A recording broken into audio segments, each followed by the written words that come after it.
Welcome to the daily English news program on Azərbaycan Television with the most important events of the day. I'm your host, Ilham.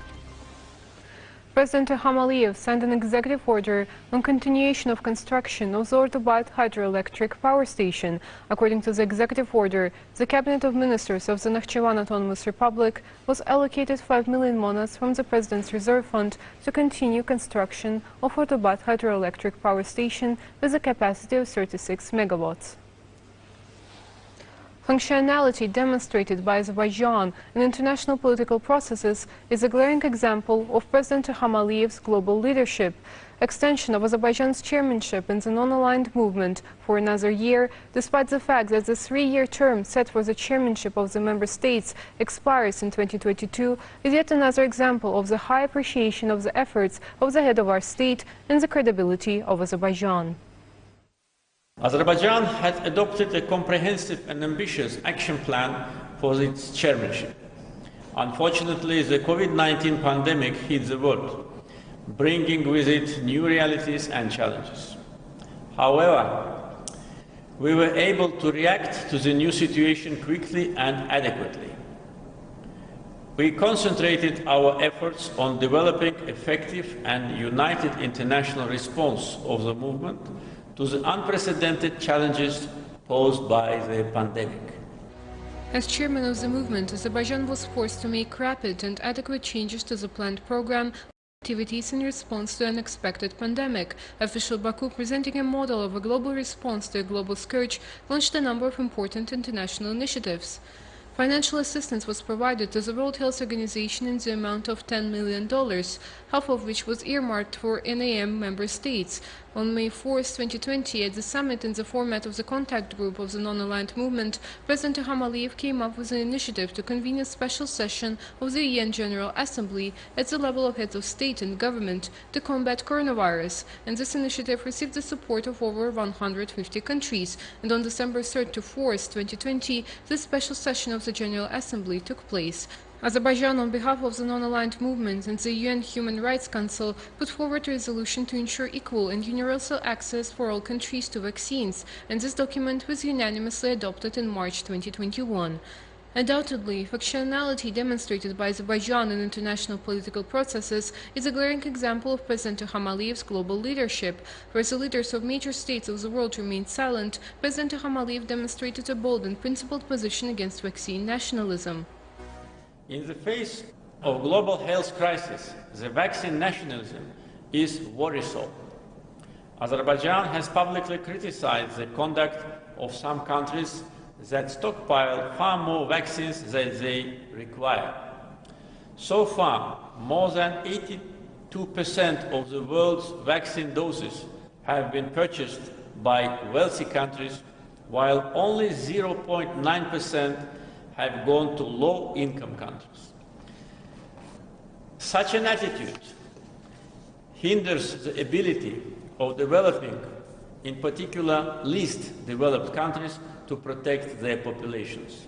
Azerbaijan, with its humanitarian initiative, proves the size of the state's territory is not the main factor for fulfillment of global missions. Gratitude expressed in the political declaration of the Ministerial Conference to the President of Azerbaijan for his initiative in the fight against the COVID-19 pandemic and the successful chairmanship in the non-aligned movement in such a difficult period, as well as the readiness to chair the organization for a year longer than the stipulated period, that is, until the end of 2023, this is another manifestation of high appreciation and confidence in the mission carried out by our country.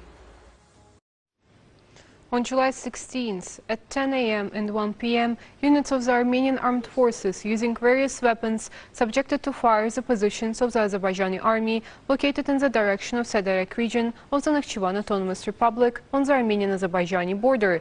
In order to silence the opposing side, the retaliatory fire was opened to the units of Armenian armed forces located near Arasdayan village of Vedi region.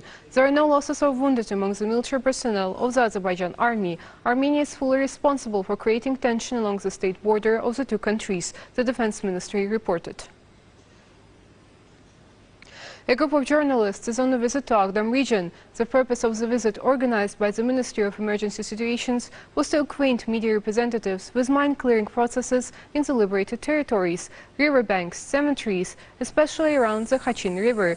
Currently, the demining is ongoing in Gizli-Kəngarli village of Ağdam. Since January of this year, the forces and means of the Special Risk Rescue Service of the Ministry of Emergency Situations have been involved in demining operations in the liberated territories.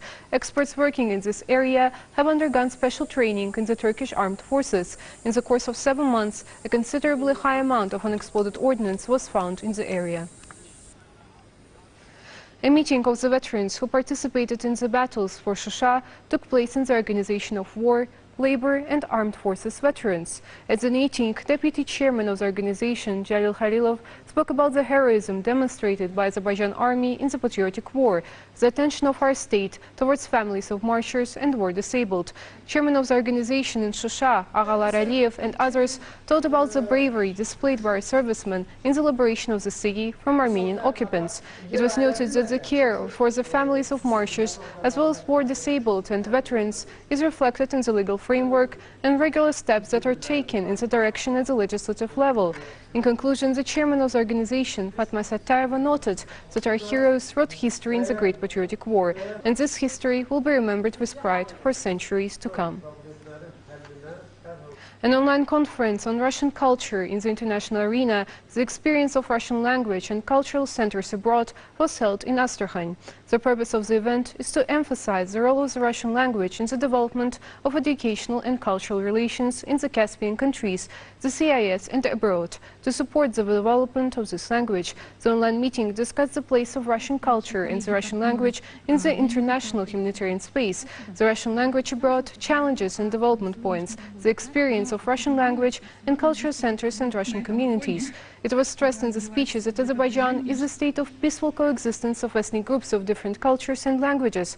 Azerbaijan pays great attention to the protection of the Russian language and currently has branches of a number of Russian universities in Baku. It was also noted that the popularity of the Russian language in Azerbaijan, as in all areas, indicates the dynamic development of humanitarian relations between our countries. Azerbaijan will send 40,000 doses of AstraZeneca vaccine against COVID-19 to Kyrgyzstan as humanitarian aid. It should be noted that 50,000 doses of the AstraZeneca vaccine were sent from Azerbaijan to Uzbekistan through the support of the Uzbek embassy in Baku and Uzbekistan's representative office of UNICEF within the COVAX program. Azerbaijan envisages to distribute the vaccine in other countries as humanitarian aid. Azerbaijan provided humanitarian and financial assistance to more than 30 countries, including the member states of the non-aligned movement, in the field of the global fight against the COVID-19 pandemic. Moreover, Azerbaijan transferred a voluntary contribution in the amount of $10 million to the World Health Organization. At the same time, Azerbaijan has publicly condemned the attitude of some countries that acquired vaccines in the amount that drastically exceeds their needs. 169 infections with the novel coronavirus were registered in Azerbaijan. 92 people recovered after treatment and were released home. The overall confirmed cases in Azerbaijan have reached 337,970, with 331,112 recoveries and 4,990 deaths. The number of active infections is 1,868. To detect new infection cases over the past day, 8,628 tests and overall 3,894,683 tests have been conducted in Azerbaijan, the task force under the Cabinet of Ministers reported. That was all for the day. Thank you for being with us and see you next time.